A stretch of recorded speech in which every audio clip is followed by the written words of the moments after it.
In this video, I'm going to show you how I create Minecraft time lapses like the ones you see here. And at the end of the video, I'll take one of your suggestions from the comments and do a demonstration from start to finish. Hello, certified builders. This is Sluta, and I want to start off this video by saying this isn't going to be a tutorial. I want this to be more of a behind-the-scenes style video that just shows kind of the process I use to create these, because the process is kind of complicated and it uses a visual script that has taken months and months to create and a lot of experimentation and tweaking until I've finally been able to get something that works pretty smoothly.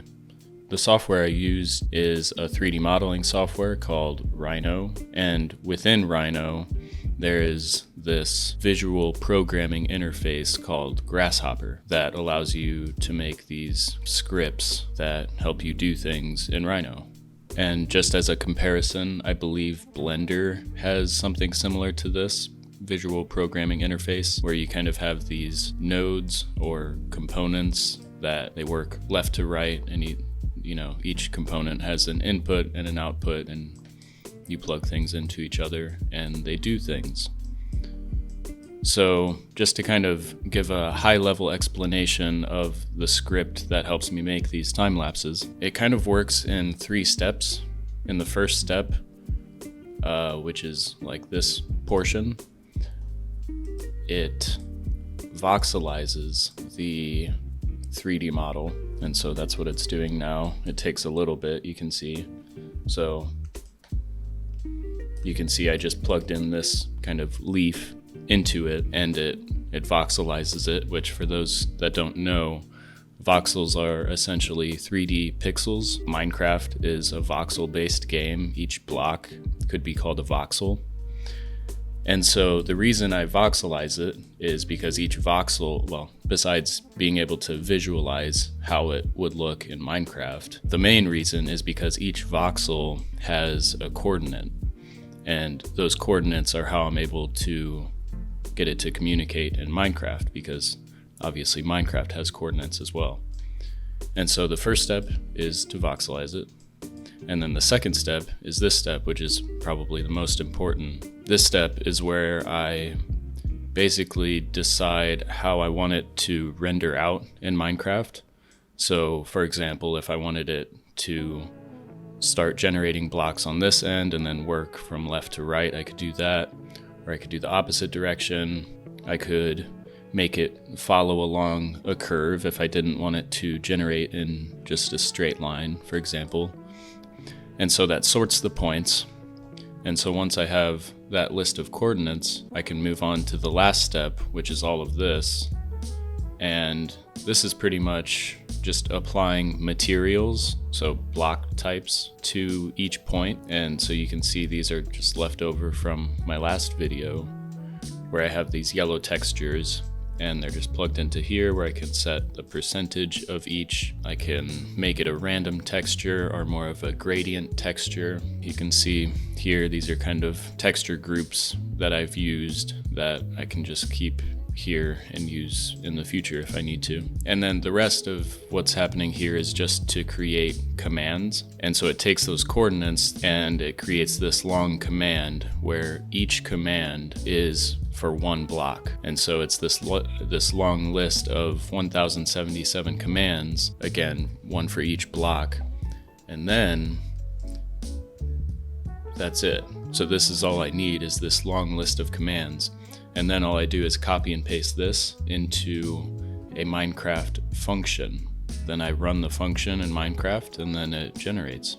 So again, to summarize, first I voxelize it here.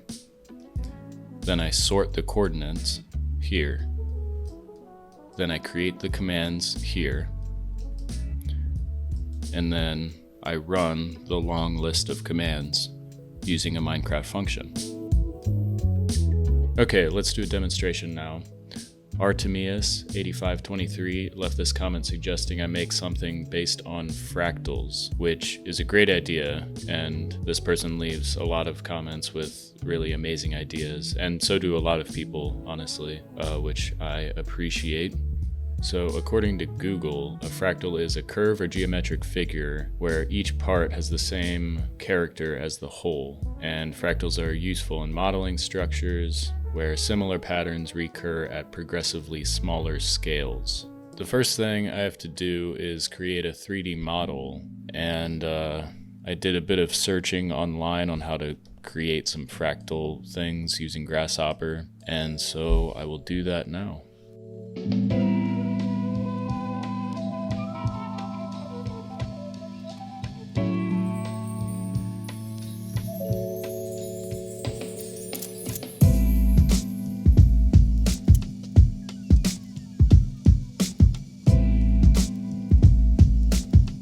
There's some pyramids. That's kind of interesting. So I'm gonna bake this and just plug it into my voxelizer to see how it would look.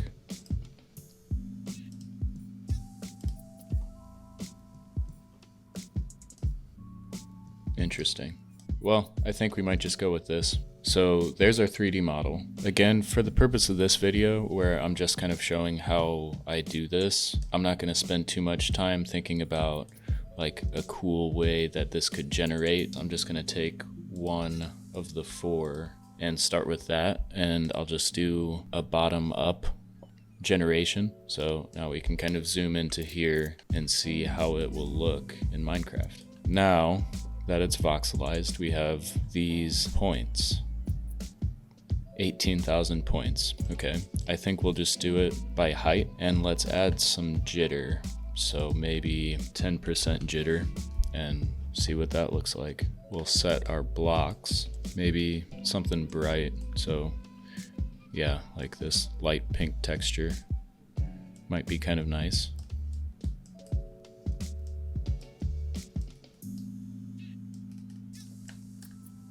And then one other step that I haven't mentioned yet, we have to get this synced up in Minecraft so that it appears where we want it to appear. So I'll go into Minecraft now. So maybe I'll just come over to a new spot. I'll come over here. Let's get kind of a starting generation point. So we'll go back into Grasshopper and type that into this box. And now we have to set the point in Rhino that we want to relate to that point in Minecraft. So it should be good to go now. Now I can copy this and paste this into the Minecraft function. A Minecraft function, by the way, is just a data pack that allows you to run a list of commands in Minecraft. It requires this software called Sublime where you write your functions. And I'm not an expert on this topic. I had to watch a tutorial to learn how to do this. I'll include a link in the description to that tutorial. And after we paste the commands into the function, then we can go back into Minecraft. And the last thing that I do is I paste this schematic.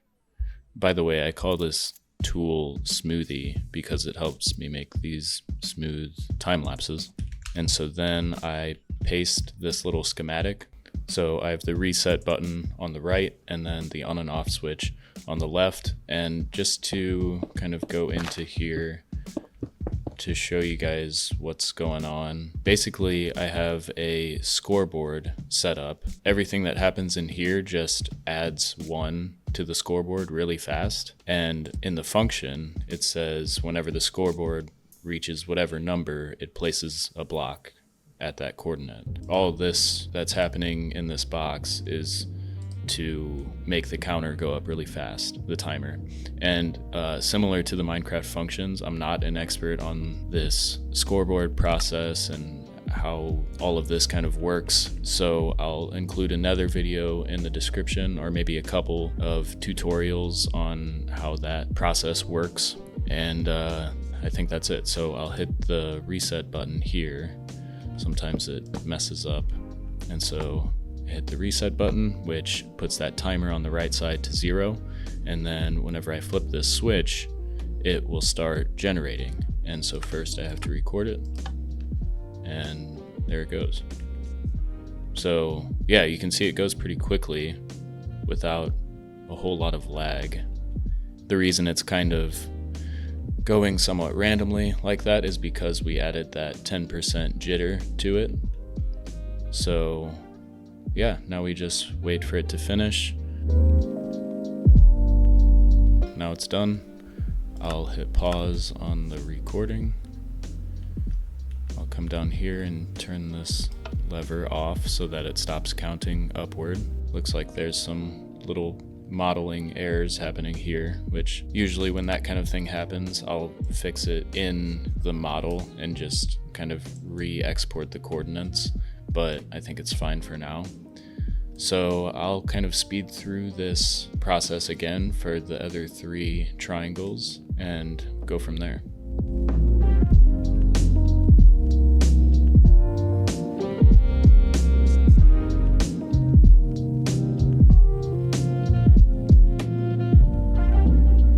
Maybe on this last one, I'll do a spiral generation just to kind of switch it up.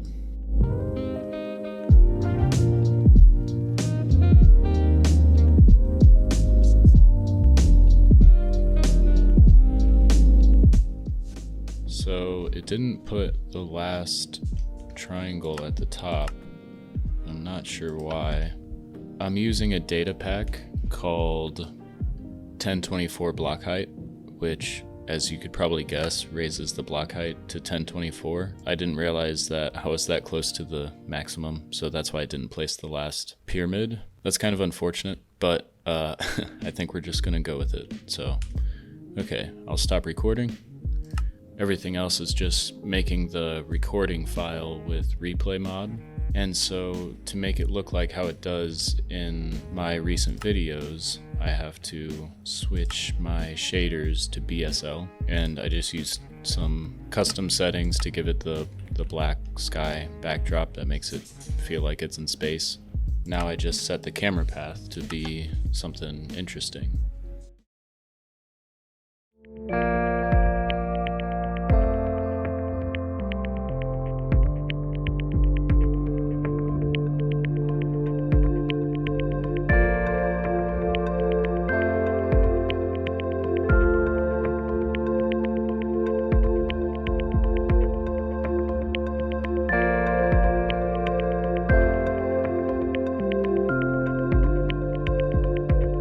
And that's it.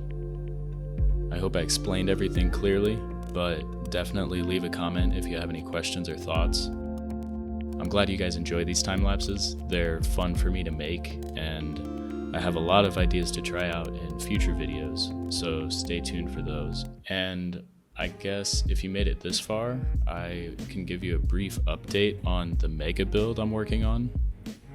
I don't want to give too much away, but it'll easily be the largest, coolest, most detailed thing that I've ever built. I'm super excited. I'm still in the process of designing it, so there won't be a video for it for a while, but I really don't want to rush it.